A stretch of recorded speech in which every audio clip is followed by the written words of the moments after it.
तो हेलो दोस्तों, कैसे हैं आप सब। आई होप आप सभी लोग बहुत ही अच्छे होने वाले हैं। तो हम लोग आपका हार्दिक स्वागत करते हैं अपने न्यू वीडियो लेक्चर पर, जहां पर आज हम लोग बात करने वाले हैं फार्मास्यूटिकल ऑर्गेनिक केमिस्ट्री सेकेंड के टॉपिक फर्स्ट यानी यूनिट फर्स्ट का जो है बेंजीन एंड इट्स डेरिवेटिव, उस पर बात करने वाले हैं। तो बेंजीन एंड इट्स डेरिवेटिव बहुत ही इम्पोर्टेंट होने वाला है, क्योंकि दोस्तों यहाँ पर हम लोग पढ़ने वाले हैं जो फर्स्ट टॉपिक है, ए टॉपिक उसको आज कवर करने वाले हैं। बाकी के जो और कई सारे टॉपिक हैं वो हम लोग नेक्स्ट वीडियो लेक्चर पे कवर करेंगे। तो आज हम लोग जानने वाले हैं कि बेंजीन क्या है, फिर हकल रूल क्या है, एरोमेटिसिटी क्या है, ऑर्बिटल पिक्चर ऑफ बेंजीन क्या है, और नॉमेनक्लेचर ऑफ बेंजीन क्या होता है। ये जानना इसलिए ज़रूरी है क्योंकि पूरी जो अपनी फार्मास्यूटिकल ऑर्गेनिक केमिस्ट्री है उसमें जो 7 से 8 चैप्टर हैं, वहाँ पर 5 चैप्टर में बेंजीन और इनके डेरिवेटिव के बारे में ही पढ़ना है।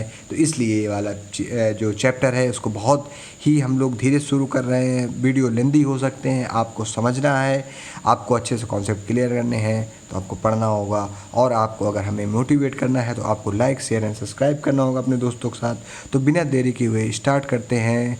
मैं हूं आशुतोष सिंह चौहान और लेट्स गेट स्टार्टेड। तो देखिए, बेंजीन एंड इट्स डेरिवेटिव के बारे में यहाँ पर बताया गया है। तो जैसा कि यहाँ पर लिखा हुआ है कि बेंजीन क्या है, तो बेंजीन पे यहाँ पर लिखा हुआ है it is an aromatic compound who contain 3 alternate double bonds in a cyclic structure. मतलब यहाँ पर क्या बताया गया है कि बेंजीन क्या है। बेंजीन एक ऐसा साइक्लिक कंपाउंड है जो क्या करता है, 3 अल्टरनेट डबल बॉन्ड को कंटेन रखता है। तो 3 अल्टरनेट डबल बॉन्ड क्या है गाइस, देखो ये साइक्लोहेक्सेन का स्ट्रक्चर था। इस पर देखो एक डबल बॉन्ड ये, फिर यहाँ पर नहीं है, फिर यहाँ पर है, फिर इधर नहीं है, फिर यहाँ पर है, फिर इधर नहीं है। तो इस तरीके से अल्टरनेट, मतलब एक बार होगा फिर एक बार नहीं होगा, फिर एक बार होगा फिर एक बार नहीं होगा। तो अगर ये इस तरह का स्ट्रक्चर कहीं पर मिल रहा है और उस पर 6 कार्बन है तो वो क्या कहलाता है, बेंजीन कहलाता है। ठीक है।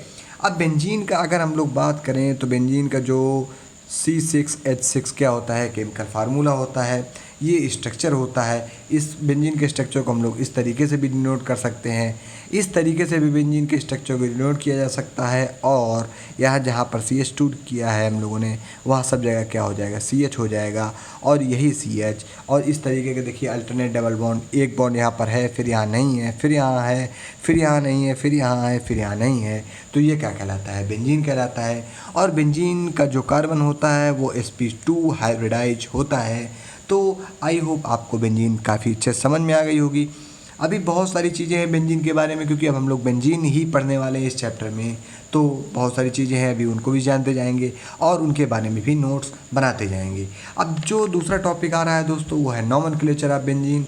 तो देखिए, नॉमेनक्लेचर कई प्रकार से होता है, IUPAC नॉमेनक्लेचर, कॉमन नॉमेनक्लेचर। तो यहाँ पर मेनली हम लोग जो नॉमेनक्लेचर यूज़ कर रहे हैं बेंजीन का, वो यूज़ कर रहे हैं कॉमन सिस्टम ऑफ नॉमेनक्लेचर। तो देखिए, सबसे पहले यहाँ पर जो सबसे कठिन स्ट्रक्चर दिया गया है ये वाला, यहाँ पर बेंजीन के ऊपर CH जुड़ा हुआ है और CH3 तो जिन भी भाइयों ने हमारा जो एरोमेटिक कंपाउंड का वीडियो है वो देखा है बेसिक वाला, तो उनको बहुत अच्छे से समझ में आने वाला है। अगर नहीं देखा है तो यहाँ पर हम लोग थोड़ा सा नॉमेनक्लेचर डिस्कस करेंगे। बाकी मैं उसका लिंक आपको इस वीडियो में दे दूँगा, तो आपको वो वीडियो देखना है ज़रूर।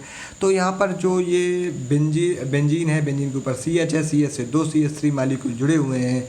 तो इसको हम लोग कहते हैं क्यूमीन कह दें, या इसको हम लोग आइसोप्रोपिल बेंजीन कह सकते हैं। क्योंकि यहाँ पर अगर हम लोग देखें तो यहाँ पर बन रहा है तिराहा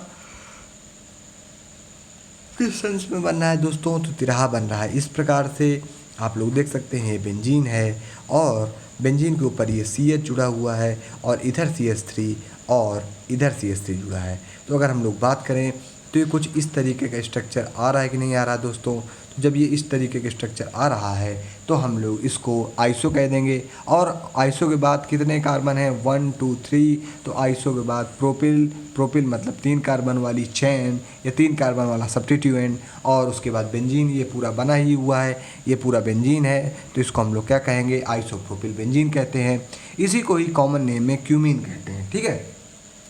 अब अगर बात करें हम लोग कि अगर di methyl benzene have the common name xylenes, मतलब जहाँ पर किसी भी बेंजीन में 2 CH3 ग्रुप जुड़े होते हैं तो उनको हम लोग क्या कॉमन नेम देते हैं, जाइलिन देते हैं। तो जैसा कि हम लोग जानते हैं कि बेंजीन के बारे में हम लोग बहुत पहले से जानते आ रहे हैं कि अगर किसी भी बेंजीन रिंग में अगर कोई फंक्शनल ग्रुप आ जाता है तो वहाँ पर क्या होता है, वहाँ पर होती है ortho, Meta and para position. तो आप लोग देख सकते हैं ये बेंजीन है और बेंजीन पे यहाँ कोई फंक्शनल ग्रुप जुड़ा हुआ है तो ऑर्थो, मेटा, पैरा पोजीशन यहाँ पर आ रही है। तो उसी तरीके से अगर यहाँ पर CH3 जुड़ा है, बेंजीन है, CH3 है, फिर CH3 है, तो हम लोग इसको क्या कहेंगे, ये CH3 बेंजीन और यहाँ पर कहाँ पर जुड़ा है CH3, आर्थो पोजीशन पे। तो हमने क्या पढ़ा है, जहाँ पर जिस बेंजीन पर 2 मेथिल ग्रुप होंगे उसको जाइलिन कहेंगे ना, यही तो बात है ना। तो देखो ये जाइलिन तो हो जाएगा, मगर ये जाइलिन कौन सा होगा, ऑर्थो जाइलिन होगा। क्यों, क्योंकि यहाँ पर ऑर्थो पोजीशन पे क्या जुड़ा है, CH3 जुड़ा हुआ है। ठीक है, फिर अब देखो यहाँ पर भी क्या है, एक बेंजीन रिंग पे 2 CH3 जुड़े हुए हैं कि नहीं जुड़े हुए हैं।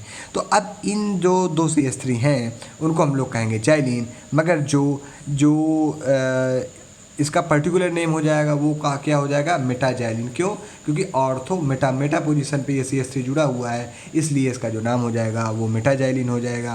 और फिर इसकी बात आगे बात करें, CH3 पैरा पोजीशन पे CH3 जुड़ा हुआ है और किसी भी बेंजीन रिंग पे 2 CH3 आते हैं तो हम लोग उसको जाइलिन कहते हैं, तो इसका नाम हो जाएगा पैरा जाइलिन।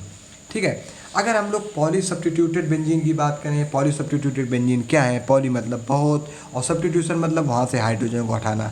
देखिए बेंजीन में क्या करते जाएंगे हम लोग, लगातार हाइड्रोजन हटाते जाएंगे और वहाँ पर किन्हीं दूसरी चीज़ों का सब्स्टिट्यूशन करते जाएंगे तो हम लोगों को क्या मिलेगा, पॉली सब्स्टिट्यूटेड बेंजीन मिलेगा। तो देखिए यहाँ पर एक बेंजीन लिया है हम लोगों ने और उसका पहली पोजीशन पे, दूसरी पोजीशन पे, तीसरी पोजीशन पर हम लोगों ने CH3 जोड़ दिया है। या हम लोग इस तरीके के भी स्ट्रक्चर ले सकते हैं। तो इनका आपको नाम जो है वो बताना है, अगर आप नहीं बता पाएंगे तो हम लोग उनका नाम बताएंगे।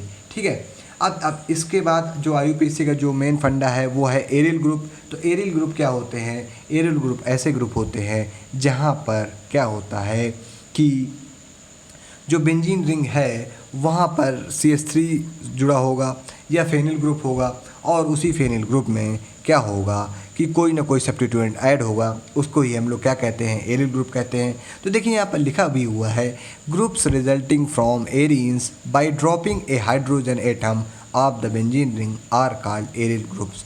तो मतलब एरियल ग्रुप क्या होते हैं, जहाँ पर बेंजीन ग्रुप से एक हाइड्रोजन एटम को हम लोग बाहर कर लेते हैं और वहाँ पर उसकी जगह कोई सब्स्टिट्यूएंट ऐड कर देते हैं नया, तो वही क्या होते हैं, एरियल ग्रुप होते हैं। अब देखिए ये जो बेंजीन का स्ट्रक्चर बना हुआ है, इससे हम लोगों ने एक हाइड्रोजन को कम कर लिया है, तो इसको हम लोग क्या कहेंगे, फेनिल। और अगर इसके स्ट्रक्चर का जो स्ट्रक्चर फार्मूला है उसकी हम लोग बात करें केमिकल फार्मूले की, तो इसका जो केमिकल फार्मूला आ जाएगा C6H5 सिंगल बॉन्ड आ जाएगा। ठीक है, अब देखो यहाँ पर ये फेनिल है और फेनिल पे हम लोगों ने क्या जोड़ा है, CH3। तो इस फेनिल पे हम लोगों ने CH3 जोड़ा है, इसलिए इसका नाम हो जाएगा ऑर्थोटॉलविल, ऑर्थोटॉलिल इसका नाम हो जाएगा। क्यों, देखो इसको हम लोग इस प्रकार से भी डिनोट कर सकते हैं दोस्तों, इस प्रकार से अगर हम लोग इस फेनिल को इस तरीके से माने और इस CH3 को यहाँ पर डिनोट कर दें, तो अब क्या हो जाएगा, ऑर्थो पोजीशन पे क्या जुड़ा है, कोई सब्स्टिट्यूएंट जुड़ा है कि नहीं जुड़ा, तो ऑर्थोटॉलविल हो जाएगा। अब यहाँ पर देखो, या आप लोग इसको ऐसे कह सकते हो, इसको मेन फंक्शनल ग्रुप मान लो और इसको क्या कर दो, ऑर्थो पोजीशन पर रख दो, तो ऑर्थोटॉलविल हो गया। अब ये देखो मेटा पोजीशन पर फेनिल का ये बॉन्ड जुड़ा है ना, तो इसको आप मेटाटॉलविल कर दो और यहाँ पर पैरा पे जुड़ा है तो पैराटॉलविल कर दो। तो इस प्रकार से एरियल ग्रुप का जो नॉमेनक्लेचर है गाइस वो हम लोग करने वाले हैं। ठीक है, तो अब इसके बाद क्या है, एरियल एल्किल ग्रुप्स, यानी एरियल एल्किल ग्रुप। मतलब एरियल ग्रुप क्या होता है, एरियल ग्रुप दोस्तों बेंजीन होता है, यानी जब भी हम लोग बेंजीन पर इस तरीके का बॉन्ड रखते हैं तो क्या हो जाते हैं, एरियल हो जाते हैं। और इन्हीं एरियल पर जब हम लोग कोई एल्किल ग्रुप मतलब CH3 का एडिशन कर देते हैं तो क्या हो जाता है, वो पूरा कंपाउंड हो जाता है एरियल और एल्किल। तो आप लोग देख सकते हैं, हम यहाँ पर इसको इसलिए बता रहे हैं क्योंकि ये है एल्किल ग्रुप और एरियल ग्रुप है ये बेंजीन। तो यानी इस प्रकार से एरियल एल्किल ग्रुप का जब कॉम्बिनेशन होता है तो वहाँ पर एरियल एल्किल ग्रुप का फॉर्मेशन होता है। तो यहाँ पर देखो, यहाँ पर बताया गया है एरियल एल्किल में, देखो यहाँ पर ये बेंजीन है और बेंजीन पे CH2 ग्रुप जुड़ा हुआ है, मतलब कोई एल्किल ग्रुप जुड़ा हुआ है। तो देखो हम लोगों ने एरियल पे यहाँ पर फेनिल को बताया हुआ है और एल्किल पे CH2 बताया हुआ है। CH2 क्या होता है, CH2 को भी एल्किल कहेंगे। क्यों कहेंगे? क्योंकि यहाँ पर दोस्तों जो कार्बन है उसकी हम लोग वैलेंसी सेटिस्फाई करेंगे, और वैलेंसी सेटिस्फाई करने के बाद जो हम लोगों को कुछ चीज़ें फाउंड होंगी वो क्या होंगी? वो एल्किल फॉर्म में हम लोगों को चीज़ें फाउंड होने वाली हैं। तो देखिए यहाँ पर कुछ एग्जाम्पल दिए हुए हैं। तो जो एग्जाम्पल हैं वो है बेंजील। तो बेंजील में क्या हो जाता है दोस्तों, सबसे बड़ी बात है जानने वाली कि बेंजीन रिंग पर जो CH2 का एडिशन होता है, उसके बाद जो आगे चीज़ें हैं तो जो यहाँ पर डैश लगा हुआ है, इस डैश पे हम लोग यहाँ पर OH जोड़ दें या CH3 जोड़ दें या कुछ भी जोड़ सकते हैं, तो वहाँ पर उस हिसाब से नाम आ जाएगा। तो इस पूरी रिंग का नाम क्या आ जाएगा? इस पूरी रिंग का नाम आ जाएगा बेंजील। इस पूरी रिंग का नाम आने वाला है बेंजील आने वाला है दोस्तों। फिर उसके बाद अगर हम लोग बात करें तो उसके बाद हम लोग बात करते हैं तो हम लोग पा रहे हैं, क्या पा रहे हैं कि देखिए आप लोग देख सकते हैं यहाँ पर ये बेंजील हो रहा है ना, तो ये बेंजील हो गया है। अगर इसी से एक H हम लोग और हटा लें तो वो क्या हो जा रहा है? बेंजल हो जा रहा है। और अगर इसी H से हम लोग एक H और हटा लें तो वहाँ पर हो जा रहा है बेंजो। तो मतलब अगर हम लोग किसी भी बेंजीन में CH3 जोड़ेंगे तो वो क्या हो जाएगा? एरिल एल्किल हो जाएगा, जिसको हम लोग एयर एल्किल कहते हैं। और हम लोग बेंजीन के ऊपर CH2 ग्रुप को बेंजिल कहते हैं। अगर वहाँ से एक हाइड्रोजन और हटा लेंगे तो बेंजल हो जाएगा, और वहाँ से एक हाइड्रोजन और हटा लेंगे तो वो क्या हो जाएगा? बेंजो। तो जो उसकी नॉमेनक्लेचर याद करने की जो टेक्निक है उसको हम लोग कहते हैं जिल जल ओ। मतलब सबसे पहले क्या आएगा? जब कोई हाइड्रोजन नहीं हटा रहेगा तो वहाँ पर जिल आएगा, एक हाइड्रोजन हट जाएगा तो बेंजल हो जाएगा। देखो बेन सब में क्या है? कॉमन नेम है। बेन मतलब बेंजीन, और जो जिल जल ओ है वो एरिल ग्रुप की जो कार्यप्रणाली है उसको क्या करता है? शो कर रहा है। तो बेंजिल में तो जिल जल ओ यहाँ पर आ रहा है। ठीक है, तो अब आगे आते हैं। ये देखिए यहाँ पर हम लोगों ने 2 टॉपिक कंप्लीट कर लिए हैं, बेंजीन क्या है और उनका नॉमेनक्लेचर क्या है। उसके बाद हम लोग आते हैं कि हकल रूल क्या है और एरोमेटिसिटी क्या है। तो देखिए जो एरोमेटिसिटी है उसके अंदर ही क्या आता है? हकल रूल आता है। सबसे इम्पोर्टेंट बात तो ये है जानने वाली। तो अब उसके बारे में हम लोग क्या करने वाले हैं? जानने वाले हैं बहुत ही अच्छे से। ठीक है, तो एरोमेटिसिटी क्या है? It is a property of sp2 hybridized planar rings in which the p orbitals allow cyclic delocalization of pi electrons. मतलब एरोमेटिसिटी क्या है? एरोमेटिसिटी एक ऐसी प्रॉपर्टी है जो क्या करती है? sp2 हाइब्रिडाइज जो प्लेनर रिंग्स होती हैं, मतलब जहाँ पर बेंजीन जैसे रिंग है, मान लीजिए एग्जांपल हम लोगों ने लिया बेंजीन रिंग का, तो बेंजीन रिंग कैसी होती है? प्लेनर होती है। तो कुल मिला के हमको एरोमेटिसिटी में क्या जानना है?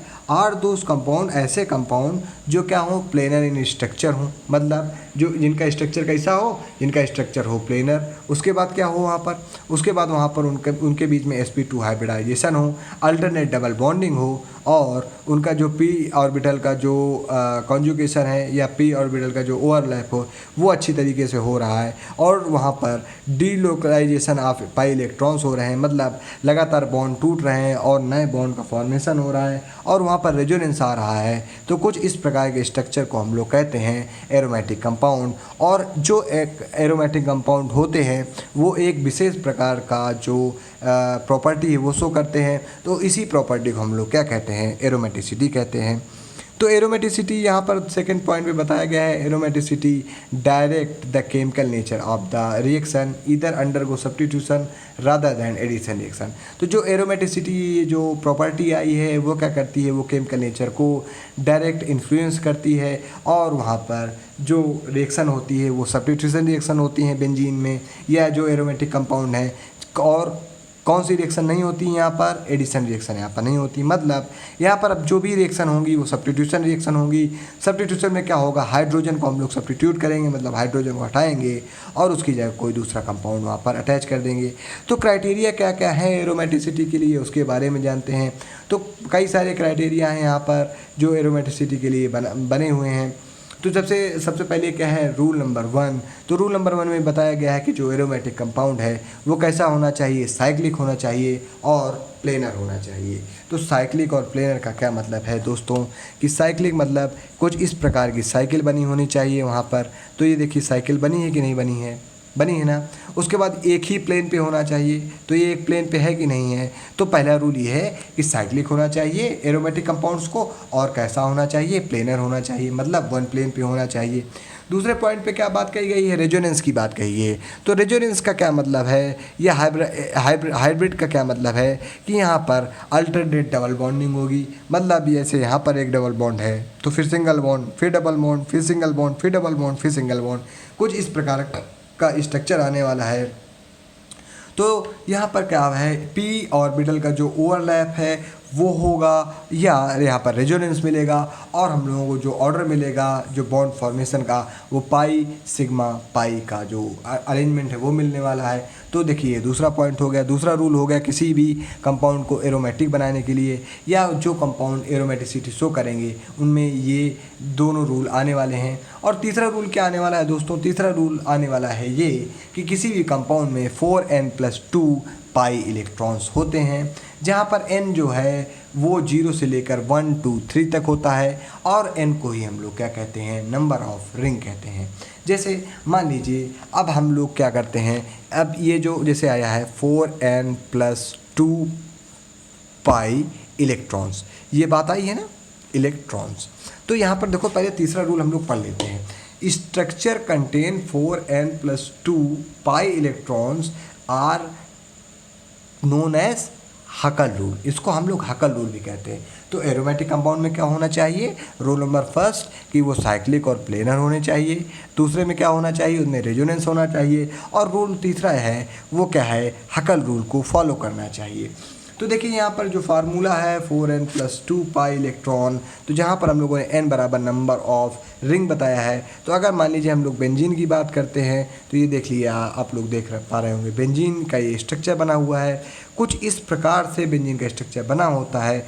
तो अब हम लोग इसको बहुत ही गहराई से जानने वाले हैं, क्योंकि बहुत इंपॉर्टेंट टॉपिक है, कभी कभी इस पर क्वेश्चन भी आता है। तो देखिए n बराबर क्या है, यहाँ पर रिंग 1 है, तो 4×1+2 इंटू पाई इलेक्ट्रॉन्स, ये बात आ जाएगी कि नहीं आ जाएगी। तो 4 1 जा 4 और 2 4 2 6, तो 6 पाई इलेक्ट्रॉन यहाँ पर होने वाले हैं। तो अब 6 पाई इलेक्ट्रॉन है कि नहीं है, इनके बारे में जानना है। तो देखो यहाँ पर 3 क्या है, 3 पाई बॉन्ड है, 3 पाई बॉन्ड है, 3 पाई बॉन्ड है कि नहीं है। अब जो एक पाई बॉन्ड है वो क्या करता है, 2 पाई इलेक्ट्रॉन अपने पास रखता है, यानी एक पाई बॉन्ड 2 पाई इलेक्ट्रॉन अपने पास रखता है। तो 3 बॉन्ड कितने रखेंगे, 3 2 जा 6, तो 6 पाई इलेक्ट्रॉन यहाँ पर आ रहे हैं। इसका क्या मतलब है, इसने बेंजीन ने क्या किया है, हकल रूल को फॉलो किया है, इसलिए हम लोग इसको क्या कहेंगे, एरोमेटिक इन नेचर कहेंगे। या आप लोग इसको कई तरीके से निकाल सकते हैं गाइस, कई तरीके से कैसे निकाल सकते हैं। जैसे आपने क्या किया, आपने यहाँ पर इनकी जो ये डबल बॉन्ड है इनको गिन लिया, तो डबल बॉन्ड यहाँ पर निकले 1 2 3। अब 3 डबल बॉन्ड है तो यहाँ पर कितने पाई इलेक्ट्रॉन होंगे, 3 2 जा 6, क्योंकि एक बॉन्ड पे होते हैं 2 पाई इलेक्ट्रॉन, तो 3 बॉन्ड है तो 6 हो जाएगा। तो अब देखो यहाँ पर 4n+2 बराबर 6, तो 4n बराबर, या अब इसको 6 में से ये 2 माइनस कर देंगे, तो 4n बराबर 4, तो n बराबर 1। मतलब यहाँ पर दोनों चीज़ें हैं, चाहे आप इधर से कर लीजिए चाहे उधर से कर लीजिए, समझने की बात है आपके ऊपर। जो आपको समझ में आ रही है आपको वही ट्रिक फॉलो करनी है, और कोई ट्रिक फॉलो नहीं करनी है। तो आई होप आपको ये सारी चीज़ें समझ में आ रही होंगी। तो एरोमेटिसिटी पे आगे हम लोग आते हैं। मीन्स यहाँ पर क्या बताया गया है, means are those compound who follow Huckel rule, those compound are termed as aromatic. तो देखो एरोमेटिक कंपाउंड के लिए 3 चीज़ें आप लोगों को समझ में आई होंगी, तो वही तीनों चीज़ें हमें बार बार लगानी है और एरोमेटिसिटी हमें फाइंड करनी है। तो देखो यहाँ पर हम लोगों ने फिर बेंजीन का एग्जांपल लिया है और इसको एरोमेटिक दिखाया है। और यहाँ पर देखो 4n+2 बराबर 6, यहाँ पर हम लोगों ने नंबर ऑफ बॉन्ड यानी 6 पाई इलेक्ट्रॉन्स ले लिए हैं, क्योंकि यहाँ पर 3 पाई बॉन्ड हैं, तो 3 पाई बॉन्ड में 6 पाई इलेक्ट्रॉन होते हैं। तो जब हम लोगों ने उसका n बराबर सारी कैलकुलेशन की है तो n बराबर 1 आ रहा है, और यही n बराबर 1 क्या है, रिंग है। तो अब इसके बाद जो अगले स्ट्रक्चर हैं वो कई सारे स्ट्रक्चर हैं, तो एरोमेटिसिटी आपको अच्छे समझ नहीं आई होगी। तो अब हम लोग एरोमेटिसिटी को और शॉर्ट में जानते हैं। तो एरोमेटिक चीज़ होती क्या है, एरोमेटिक चीज़ें होती हैं जो क्या करती हैं, सबसे पहले सेटिस्फाई हकल रूल्स, मतलब जो 4n+2 रूल को सेटिस्फाई करती हैं वो एरोमेटिक कंपाउंड होते हैं। इनको क्या होना चाहिए, must be cyclic and planar, मतलब इनको साइक्लिक और प्लेनर होना चाहिए। फिर उसके बाद क्या है, कॉन्जुगेटेड सिस्टम होना चाहिए, मतलब वहाँ पर एक पाई एक सिग्मा फिर एक पाई इलेक्ट्रॉन होना चाहिए, और जितने भी रिंग के एटम हैं वो sp2 हाइब्रिडाइजेशन उनमें होना चाहिए। उसके बाद जो उनका स्ट्रक्चर बनेगा एरोमेटिक कंपाउंड का वो कुछ इस प्रकार बनेगा, और एरोमेटिक कंपाउंड में एक बेंजीन रिंग हो सकती है या एक से अधिक बेंजीन रिंग हो सकती है, उसके बारे में अभी हम लोग पढ़ने वाले हैं। तो यहाँ पर एग्जांपल लिया गया है, ये बेंजीन है, ये नेफ्थलीन है, तो इनका एग्जांपल लिया गया है, ये भी एरोमेटिक है। और एरोमेटिक कंपाउंड क्या होंगे, वो एरोमा स्मेल देंगे, मतलब स्वीट स्मेल देंगे या एरोमेटिक आर्डर देंगे, तो वहाँ पर एक विशेष प्रकार की गंध मिलने वाली है हम लोगों को। और कुछ कंपाउंड ऐसे होते हैं जहाँ पर बेंजीन रिंग नहीं होती है मगर फिर भी वो क्या करते हैं, एरोमेटिक कैरेक्टर शो करते हैं। वो कंपाउंड है फ्यूरॉन, थायोफीन, पायरिडीन, जिनके बारे में आप 4th सेमेस्टर में पढ़ने वाले हैं, तो यहाँ पर हम लोग ज़्यादा डिस्कशन नहीं कर रहे हैं। तो देखिए यहाँ पर हम लोगों ने फिर बेंजीन का एग्जांपल लिया है और बेंजीन को एरोमेटिक सिद्ध किया है। यहाँ पर 3 पाई बॉन्ड्स, यहाँ पर आप लोग देख सकते हैं 3 pi bonds means 6 pi electrons. तो ये हमने आपके समझाने के लिए एक्सप्लेनेशन यहाँ पर किया हुआ है। तो आप लोग देख रहे हैं n=1 हम लोग जब रखते हैं तो यहाँ पर 4n+2 = 6 आ जा रहा है। तो अगर हम लोग दोनों बराबर करें, n=1 रखेंगे तो ये भी 6 हो जाएगा और जो पाई इलेक्ट्रॉन है वो भी 6 हो जाएंगे।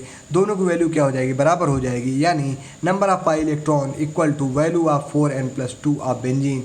अगर इक्वल हो रही है तो वो क्या हो जाएंगे, एरोमेटिक कंपाउंड हो जाएंगे। या हम लोग इसको और कह सकते हैं, जो नंबर ऑफ पाई इलेक्ट्रॉन्स हैं जो उनकी वैल्यू अगर वो हकल रूल की वैल्यू के बराबर आ रही है तो हम लोग उसको क्या कहेंगे, एरोमेटिक कंपाउंड कहेंगे।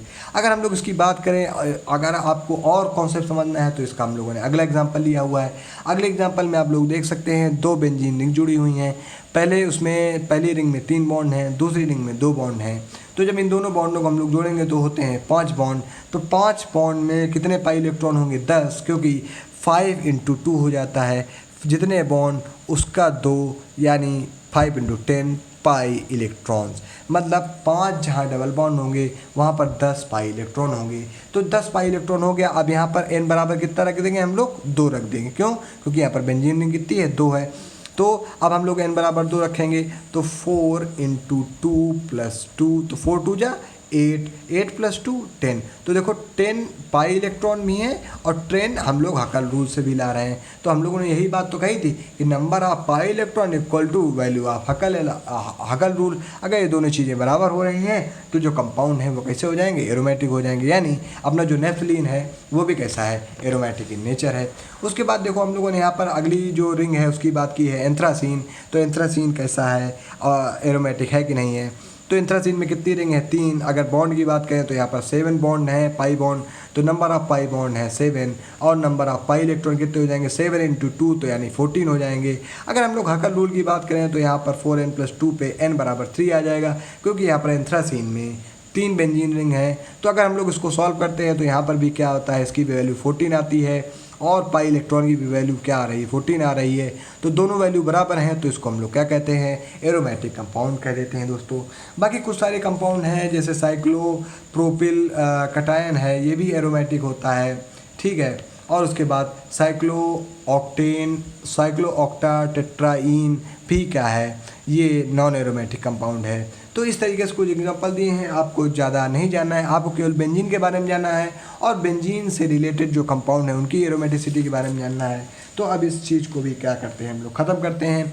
कुछ सारे जो कंपाउंड बचे हुए थे जो क्या थे कि यहाँ पर हम लोगों ने जैसे पढ़ा हुआ था, क्या पढ़ा हुआ था कि जो एरोमेटिक कंपाउंड है विदाउट बेंजीन रिंग, मतलब कुछ ऐसे कंपाउंड हैं जैसे फ्यूरॉन, थायोफेन, पायरिडीन। तो अब हम लोग उनके बारे में बात करने वाले हैं कि some non benzene aromatic compound, मतलब ऐसा ही नहीं है कि जहाँ पर केवल बेंजीन रिंग होगी वही एरोमेटिक कंपाउंड होंगे। जहाँ पर बेंजीन नहीं है वो भी कुछ सारी जो कंपाउंड हैं वो कैसे होने वाले हैं, वो होने वाले हैं एरोमेटिक कंपाउंड। जैसे यहाँ पर पायरोल का स्ट्रक्चर दिया है, फ्यूरॉन दिया है, थायोफीन और पिरिडीन दिया है। तो ये सारे कैसे हैं, ये भी एरोमेटिक कंपाउंड होने वाले हैं। अब एंटी एरोमेटिक कंपाउंड क्या होते हैं उनके बारे में भी हम लोग जान लेते हैं। अपने टॉपिक में ये भी है, बुक में ये भी है, तो हमने ये सोचा कि आपके जो कुछ क्वेश्चन होते हैं, आप सोचते हैं कि सर ये बुक में नहीं था, हमने नहीं पढ़ा, छूट गया है, तो वो सारी कुछ चीज़ें होने वाली हैं। आपको क्या करना है, यही सारे स्क्रीनशॉट ले करके नोट्स बनाने हैं। अगर आप लोग कहेंगे या आप लोग सपोर्ट अच्छा करते हैं तो हम लोग आपको ये नोट्स टेलीग्राम चैनल पर हमने प्रोवाइड करने वाले हैं। तो एंटी एरोमेटिक कंपाउंड्स क्या होते हैं, एंटी एरोमेटिक कंपाउंड्स वो कंपाउंड होते हैं जो एरोमेटिक नहीं होते हैं या जो एरोमेटिसिटी शो नहीं करते हैं, उनको हम लोग क्या कहते हैं, एंटी एरोमेटिक कंपाउंड कहलाते हैं। तो एंटी एरोमेटिक कंपाउंड की जो प्रॉपर्टीज़ हैं वो क्या क्या होती हैं, ये साइक्लिक होते हैं, प्लेनर होते हैं और कम्प्लीटली कॉन्जुगेटेड होते हैं। तो देखो दोस्तों, इसमें दो रूल तो मिल ही रहे हैं। कौन कौन सा मिल रहा है, पहला रूल साइक्लिक एंड प्लेनर, ठीक। फिर दूसरा रूल क्या मिल रहा है, कम्प्लीटली कॉन्जुगेटेड सिस्टम या कॉन्जुगेटेड कंपाउंड मिल रहा है। और ये क्या करते हैं, ये मेनली 4 पाई बॉन्ड कंटेन करते हैं। तो जो भी कंपाउंड 4 पाई इलेक्ट्रॉन कंटेन करेगा, 4 पाई इलेक्ट्रॉन कंटेन करेगा, वो क्या होगा, वो स्पेशली अनस्टेबल होगा। तो जब वो अनस्टेबल होगा तो हम लोग उसको क्या कहेंगे, एंटी एरोमेटिक कंपाउंड कहेंगे। तो एंटी एरोमेटिक कंपाउंड का दोस्तों यहाँ पर एग्जांपल हम लोगों ने लिया है साइक्लोब्यूटाडाइन। आप लोग देख सकते होंगे यहाँ पर 2 पाई बॉन्ड हैं, और 2 पाई बॉन्ड का मतलब क्या है, 2 पाई बॉन्ड। अब इन 2 पाई बॉन्ड का मतलब क्या है कि 2 × 2 यानी 4 पाई इलेक्ट्रॉन्स यहाँ पर आ रहे हैं। तो जिन भी कंपाउंड में यहाँ पर हम लोगों ने पहले दिया है कि अगर उनका स्ट्रक्चर साइक्लिक भी है, वो प्लेनर भी हैं, उनमें कॉन्जुगेशन भी है, मगर वहाँ पर अगर 4 पाई इलेक्ट्रॉन आ रहे हैं तो वो क्या होगा, एंटी एरोमेटिक कंपाउंड होगा। तो यहाँ पर आप लोग देख रहे हैं साइक्लोब्यूटाडाइन जो है वो एंटी एरोमेटिक कंपाउंड है। उसके बाद एक नया टॉपिक आ रहा है दोस्तों, एनुलिन्स उसको हम लोग कहते हैं। तो ये भी पेपर में आ सकता है 2 नंबर पे। तो ये जितनी भी चीज़ें अभी डिस्कस हो रही हैं अभी तक, वो सारी 2 नंबर की ही चीज़ें हैं। जो अभी ये क्या है, ये बेसिक चीज़ें हैं। अभी जो बेस आप लोग कंप्लीट करिए, उसके बाद हम लोग जो और अच्छी चीज़ों से जानते हैं। तो देखिए एनुलिन्स क्या होते हैं, एनुलिन्स होते हैं एरोमेटिक कंपाउंड्स, ठीक है दोस्तों। और इन एनुलिन्स में होता क्या है, जो सभी चीज़ें एनुलिन है, मतलब जो भी साइक्लिक स्ट्रक्चर है, प्लेनर स्ट्रक्चर है, वो एनुलिन है। मगर वहाँ पर जो एक विशेषता क्या है कि जैसे यहाँ पर देखो बेंजीन है। अब बेंजीन में कितने कार्बन, 6, तो इसको 6 जो ब्रैकेट है 6, तो इस 6 को हम लोग क्या करेंगे ब्रैकेट में, और 6 एनुलिन इसको कह देंगे। अब देखो यहाँ पर ये 8 कार्बन का स्ट्रक्चर है, तो यहाँ पर 8 एनुलिन, मतलब जो भी साइक्लिक स्ट्रक्चर है उसको हम लोग एनुलिन ही कहने वाले हैं। मगर वहाँ पर जो नंबर ऑफ कार्बन है उनको हम लोगों को क्या करना पड़ेगा, ब्रैकेट में लिखना पड़ेगा। तो देखो एनुलिन के बारे में क्या बताया गया है, has been proposed as general name for monocyclic compounds. मतलब जो मोनोसाइक्लिक, मतलब जो एक साइकिल लिए हुए हैं कंपाउंड, उनके लिए एक जनरल नेम बनाया गया है। बहुत सारे लोग जो नाम भूल जाते हैं, बेंजीन का नाम भूल रहे हैं, तो आपको क्या करना है, केवल एनुलिन याद रखना है। और कितने कार्बन हैं, 6, तो 6 एनुलिन आपको रख देना है। ये इसका ना ये स्ट्रक्चर आपको दे दिया गया है। अब आपको इसका IUPAC नेम नहीं मालूम है, कॉमन नेम नहीं मालूम है, तो आप क्या करेंगे, इसके नंबर आप कार्बन गिनेंगे और वहाँ पर उसको जो इसका नाम है वो एनुलिन कर देंगे। तो यही स्ट्रक्चर आने वाला है दोस्तों। तो आई होप आपको एनुलिन समझ में आया होगा। तो यहाँ पर देखो लिखा भी गया है कि ring size of annulene is indicated by number in brackets. तो जो रिंग साइज है एनुलिन का वो क्या होगा, ब्रैकेट्स में डिनोट किया जाएगा, और सारे स्ट्रक्चर जो हैं रिंग के वो एनुलिन से डिनोट किए जाएंगे। तो आई होप आपको एनुलिन भी समझ में आ गया होगा। तो देखो यहाँ पर हम लोगों ने इसको थोड़ा सा अच्छे से बना दिया है। बेंजीन, तो बेंजीन में हम लोगों ने लिया है 6 एनुलिन, और उसके बाद यहाँ पर लिया गया है ये वाला स्ट्रक्चर, तो यहाँ पर इसका आ जाता है 8 एनुलिन आ जा रहा है यहाँ पर। तो आप लोगों को ये सारी चीज़ें समझ में आ रही होंगी, तो आप लोगों को ये सारी चीज़ें बहुत ही अच्छे से समझ में आ रही हैं, तो ये अच्छी चीज़ें हैं। अब उसके बाद अपना जो लास्ट टॉपिक आ रहा है यहाँ पर, वो आ रहा है कि स्ट्रक्चर क्या होता है बेंजीन का। तो देखो बेंजीन के कई सारे स्ट्रक्चर होते हैं दोस्तों। अगर केकुले के हिसाब से बनाएं या रेजोनेटिक स्ट्रक्चर जो उन्होंने पाया था वो कुछ इस प्रकार से बन रहा था, ठीक है। बेंजीन को इस प्रकार से भी डिनोट कर सकते हैं, बेंजीन को इस प्रकार से भी डिनोट कर सकते हैं, बेंजीन को इस प्रकार से भी डिनोट कर सकते हैं। तो पहला स्ट्रक्चर, फिर दूसरा स्ट्रक्चर, फिर तीसरा, फिर चौथा, और यहाँ पर ये जो स्ट्रक्चर आ रहा है ये वाला, ये 5वां स्ट्रक्चर है दोस्तों। तो आप इनके सारे स्क्रीनशॉट ले सकते हैं। ये डायग्रामेटिक स्ट्रक्चर है, यहाँ पर डायग्राम के माध्यम से बताया गया है आपको कि कहाँ पर एच जुड़ा है, कहाँ पर डबल बॉन्ड जुड़ा है, कार्बन कार्बन किससे जुड़े हुए हैं, कौन सा कार्बन क्या जुड़ा हुआ है।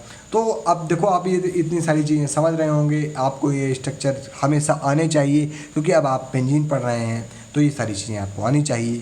तो ये देखो ये जो दोनों स्ट्रक्चर हैं ये दोनों स्ट्रक्चर एक ही हैं। क्यों? क्योंकि हम लोग जब इन दोनों स्ट्रक्चर को मर्ज करते हैं आपस में तो कुछ इस प्रकार का स्ट्रक्चर हम लोगों को मिलने वाला है यहाँ पर। तो इसी स्ट्रक्चर को आप लोग इस तरीके से भी शो कर सकते हैं। तो कुल मिला के यहाँ पर 1 2 3 स्ट्रक्चर आ रहे हैं बेंजीन के, तो मेनली यही 3 स्ट्रक्चर बेंजीन के हैं। तो इन्हीं के बारे में हम लोग यहाँ पर पूरी केमिस्ट्री में जानने वाले हैं, स्ट्रक्चर ऑफ बेंजीन के बारे में, ठीक है। तो अभी देखो यहाँ पर आगे जो चीज़ बताई गई है वो बताई ये गई है कि जो बेंजीन होती है उसमें रेजोनेंस होता है। तो रेजोनेंस में क्या होता है, इसके लिए एक पर्सनल वीडियो बनाना पड़ेगा, रेजोनेंस ऑफ बेंजीन, क्योंकि बहुत ही लेंदी टॉपिक हो रहे हैं। देखो वीडियो कितना लंबा हो गया है। बहुत सारे लोग क्या करते हैं, वीडियो देखते नहीं हैं पूरा, जिससे उनको कई सारे कॉन्सेप्ट क्लियर नहीं हो पाते हैं। देखो ऑर्गेनिक केमिस्ट्री अगर आपको नहीं आ रही है तो आप कहीं ना कहीं फॉल्ट है, आपने 10th 12th में अच्छे से नहीं पढ़ी है। तो अगर आपने वहाँ नहीं पढ़ी है तो आपको यहाँ पढ़ना है, तो आपको पूरा वीडियो देखना पड़ेगा। तो देखो रेजोनेंस है, तो यहाँ पर रेजोनेंस के बारे में हम लोग नेक्स्ट वीडियो पे बात करने वाले हैं। तो देखिए आप लोग देख लीजिए, ये बेंजीन रिंग है, इसका एक रेजोनेटिक स्ट्रक्चर ये है, दूसरा रेजोनेटिक स्ट्रक्चर ये है। जब हम इन दोनों को मर्ज करेंगे, आपस में मिलाएंगे, तो यहाँ पर कुछ इस तरीके के स्ट्रक्चर मिलने वाला है। यही क्या है, रेजोनेटिक स्ट्रक्चर ऑफ बेंजीन कहलाता है। तो अब हम लोग रेजोनेंस के बारे में अगली बार बात करेंगे। तो बहुत बहुत धन्यवाद। अगर आपको हमारा वीडियो समझ में आ रहा है तो आपको बस शेयर करना है, बस सपोर्ट करना है और मोटिवेट करिए दोस्तों, क्योंकि अगर आपको नोट्स चाहिए और सारे सब्जेक्ट के लेक्चर चाहिए और हैंड रिटेन नोट्स चाहिए तो और बहुत सारी जो बेसिक्स हैं वो क्लियर कराना है, तो आपको बस सपोर्ट करना है। तो ठीक है गाइस, अगर हम लोग देखो यहाँ पर कुछ चीज़ें बची हुई हैं जिनके बारे में भी हम लोग नहीं जान पाए हैं। तो देखो ये जो कार्बन है, फिर कार्बन, फिर कार्बन, फिर कार्बन, फिर कार्बन, फिर कार्बन, कुछ इस प्रकार का स्ट्रक्चर बेंजीन होता है ना, यही तो बेंजीन है कि नहीं बेंजीन। यहाँ पर फिर हाइड्रोजन जुड़ा हुआ है इनसे। अब जब इनसे हाइड्रोजन जुड़ा हुआ है तो यहाँ पर भी हाइड्रोजन, यहाँ पर भी हाइड्रोजन, यहाँ हाइड्रोजन, तो इतने सारे हाइड्रोजन जुड़े हुए हैं। तो ये जो देखो ये बॉन्ड बनेगा ये भी 120 डिग्री बनेगा, ये जो बॉन्ड बनेगा ये भी 120 डिग्री बनेगा, ठीक है। तो मतलब कार्बन हाइड्रोजन कार्बन के बीच में जो बॉन्ड बनेगा वो 120 डिग्री बनेगा, और ये इस तरीके के बॉन्ड भी 120 डिग्री ही बनने वाला है। मतलब जो बेंजीन रिंग में जो बॉन्ड का फॉर्मेशन है वो 120 डिग्री जो बॉन्ड एंगल है वहाँ पर वो होता है, ठीक है। और अब देखो स्ट्रक्चर की बात करें, अब देखो यहाँ पर क्या है, हाइब्रिडाइजेशन की बात करो। तो हाइब्रिडाइजेशन में देखो तो हम लोग क्या करते हैं, जितने भी सिग्मा बॉन्ड होते हैं उनको केवल गिनते हैं। तो हम इस पर्टिकुलर कार्बन की बात कर रहे हैं यहाँ पर, ठीक है। तो देखो एक सिग्मा बॉन्ड, दूसरा सिग्मा बॉन्ड, ये तो पाई बॉन्ड हो जाएगा, इसको गिनेंगे नहीं। तो एक सिग्मा एक सिग्मा एक सिग्मा, तो कितने सिग्मा, 3 सिग्मा।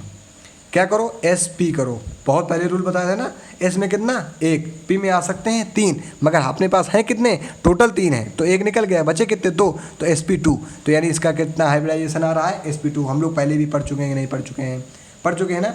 तो वही सारी चीज़ें यहाँ पर आप लोगों को देखने को मिल रही हैं। तो आई होप आपको सारी चीज़ें समझ में आ रही होंगी। तो बहुत बहुत धन्यवाद आपका, नमस्कार।